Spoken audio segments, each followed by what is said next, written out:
Gute Woche, Shavua Tov, a good new week, and welcome. We continue with mystical teachings, Chassidus.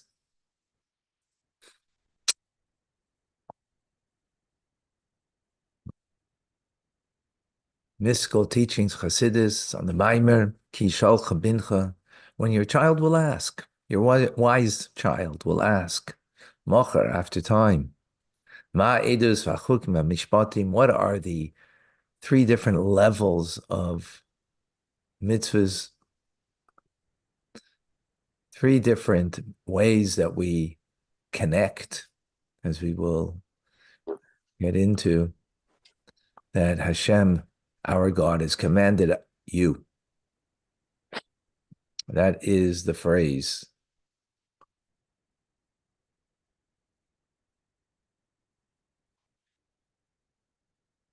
So, Eidos, just as a reminder, means testimonies. They testify on the unity of God, that it's a simple idea, like the observance of Shabbos, putting on tefillin. Then there's Chukim.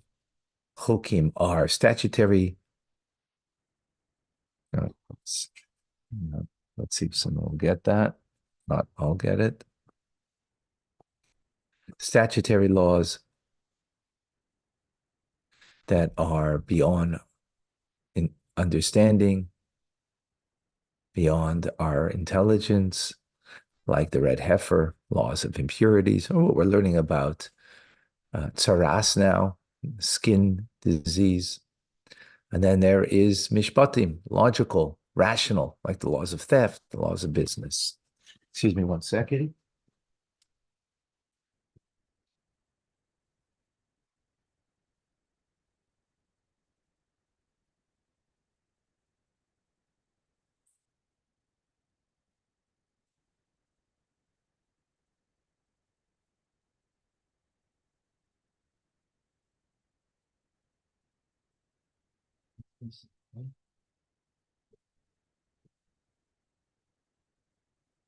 Okay.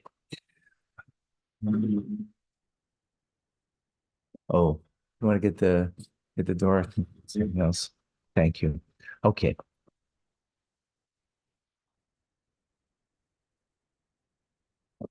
So we described that Hukim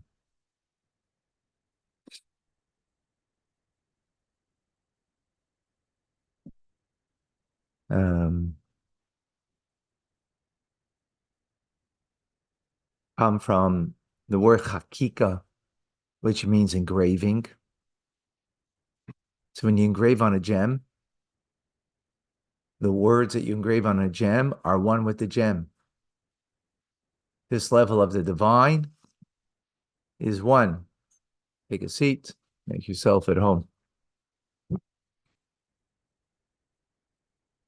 But at the same time, you take something away from the stone, from the precious gem, when you carve in it letters. That refers to, in the divine order, that which is beyond logic. The divinity there, that's beyond logic, means you're negating logic, right? You're negating logic. There's something that you're taking away, as you take away from the precious gem when you carve into it letters. Yet, that which is beyond logic, that level of the divine, is one with Hashem, with God. Edus, on the other hand, testimonies, are even greater than that because they express the Ein Sof of Hashem, the infinite of God, Atzmos, the essence of God himself, which is beyond. In other words, to say that God is beyond means he's beyond something. To say he's beyond the human rationality means he's relative to it. There's something comparable to it. When we speak about Atzmos, we speak about the essence of God. You can't say that God is beyond. That's a ridiculous statement. to say about the essence of God. The metaphor we have for that is we're speaking about now wisdom, and you say, that wisdom I can't really grasp it in my hand. Anybody hears that would laugh because obviously there's nothing that's comparable with wisdom to something to grasp in your hand. So when referring to the essence of God, you can't say, oh, well, God is beyond comprehension. It's as if to say that there is even something comparable that you could speak of comprehension. No, not at all. When we speak about the essence of God, when we speak about the way God encompasses all the worlds, so he's encompassing, meaning he's beyond it, but yet comparable to it. So therefore, there on that level, we're negating the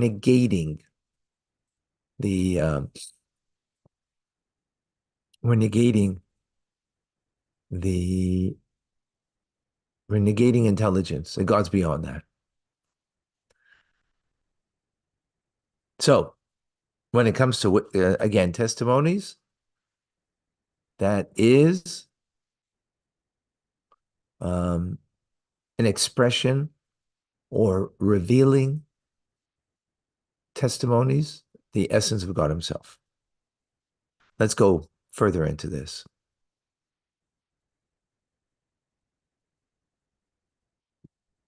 So, chokim and mishpatim. Mishpatim are ordinances that are laws that are rational, like business law, laws of theft in the Torah, right?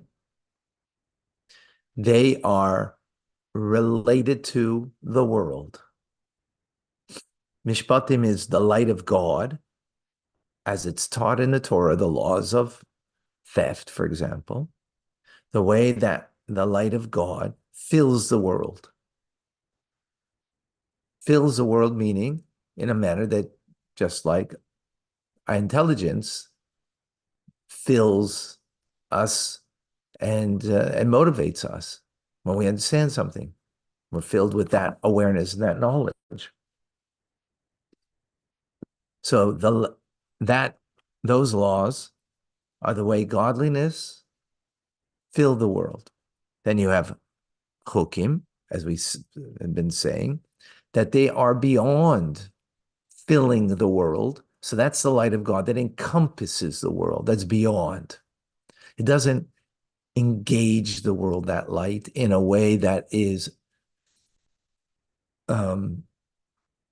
perceivable. It's beyond.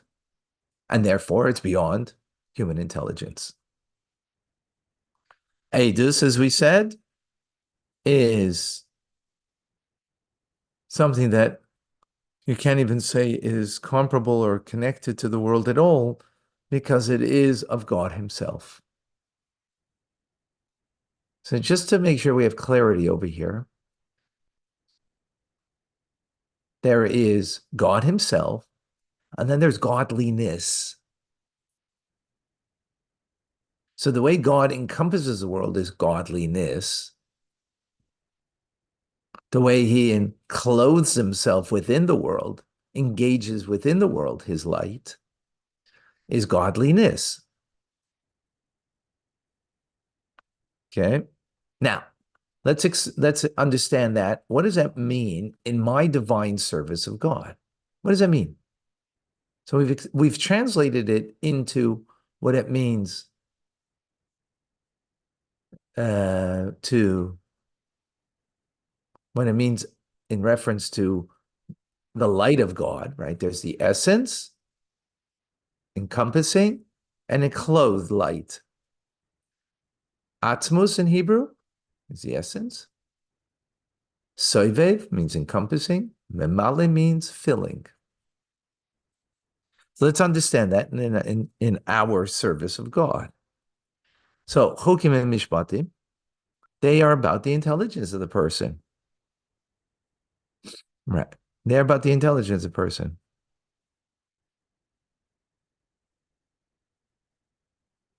Right. So if a person were to contemplate about God, about a mitzvah, something godly, right? So mishpatim would be the contemplation about the reason for the mitzvah. Mitzvahs have reasons. And it would include in a meditation. You're seeing me there online too. Oh, you have live and you're watching online too. That's pretty good. Amazing.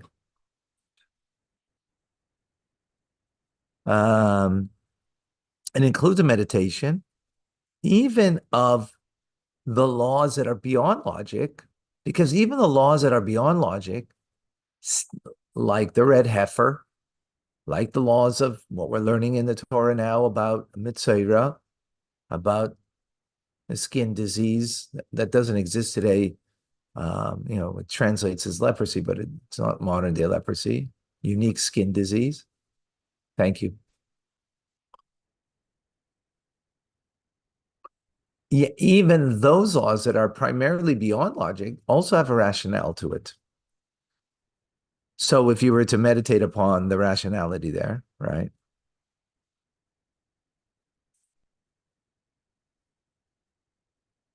Except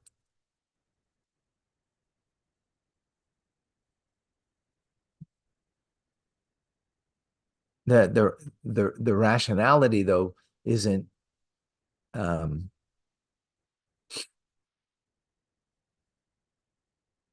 our God's wisdom, so to speak, as opposed to our human wisdom. Okay. And that way they become beyond.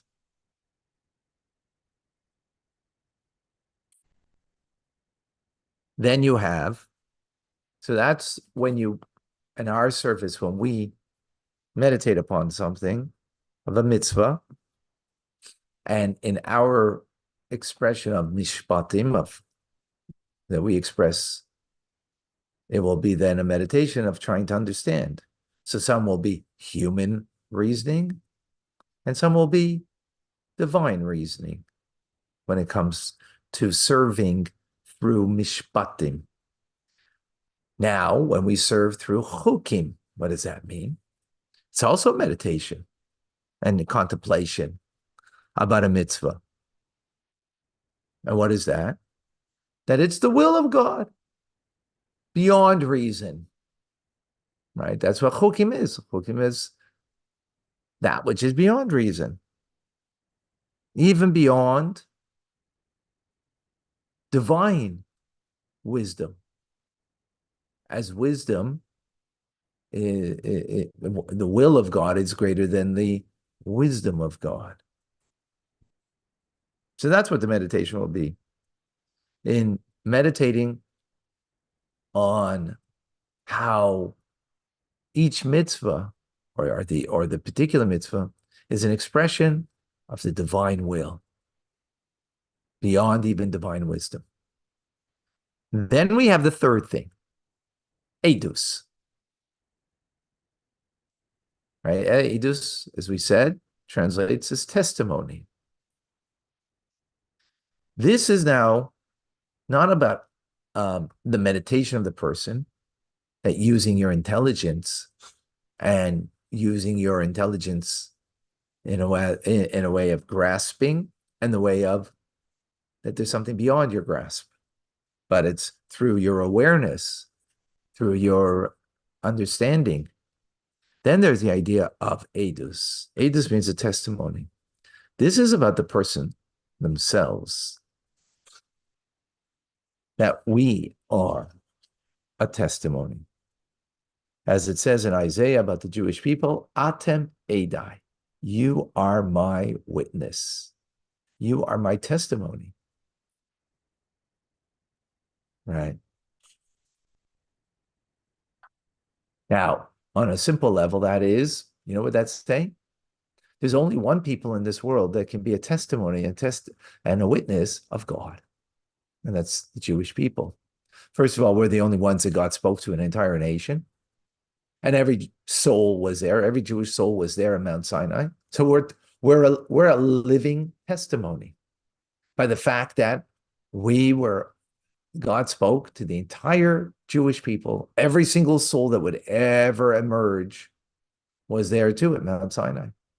By the way, converts too,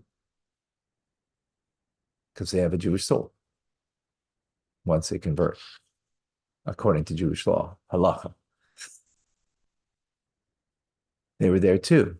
So we're the only ones who can bear testimony on God as a people, individually.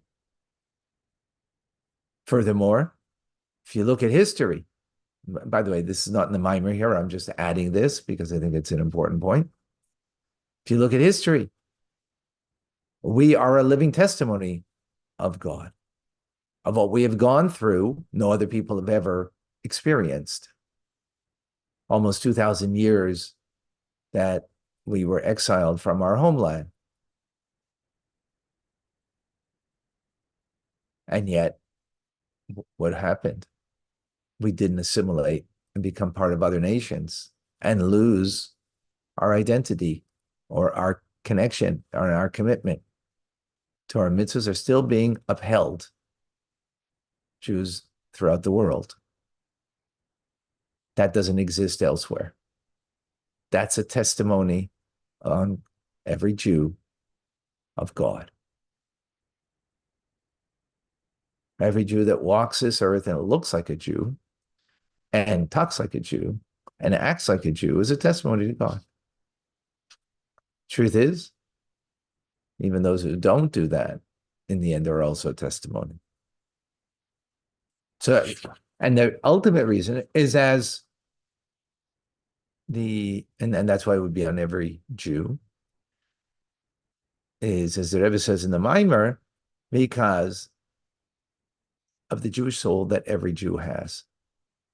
That's literally a part of God, rooted in the essence of God, not rooted in part of the creative process, but in the essence of God. Rooted in a place that's even higher than Torah and mitzvahs, which is the wisdom of God and the will of God. So the very fact of the Jew, as a result, even if they're not at all aware of their Jewishness, observant of their Jewishness, right, even is the very fact is a testimony on the essence of God himself. So if that's the case, then why do we need the other levels of divine service? It's because we need to reveal that. In other words, that's the essential truth of the Jew, is that they are a part of God and God have a unique Jewish soul. But that's the root source. In order to reveal that truth in us, you need, you need to fulfill all mitzvahs in a manner of edus, that they're a testimony on God and a testimony of who and what we are, and a part of that.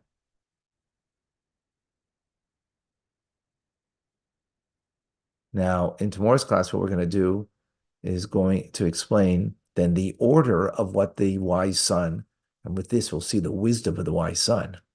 Then he asks, what are the edus is the first thing. Then chokim is the second thing, and mishpatim is the third thing, out of order. Totally out of order, the way you would think. You would think either you start beyond logic, then, which is chokim, then you would go to edus, which are like Shabbos, has a rationality to it once you were given the law.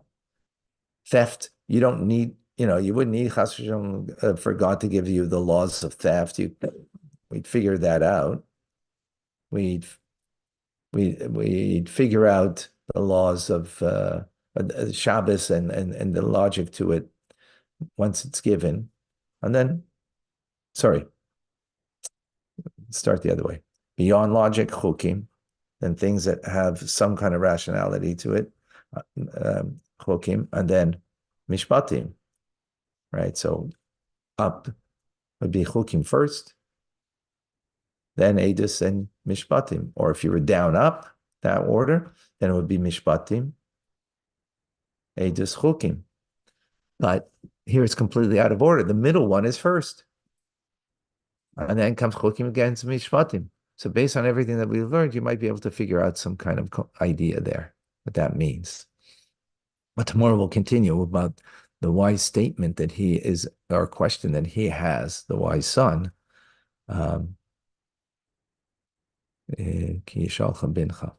More to come. I hope you got that. Heavy duty. We'll come back to Chumash Rashi after at around 9:40. We will continue. Thank you for joining.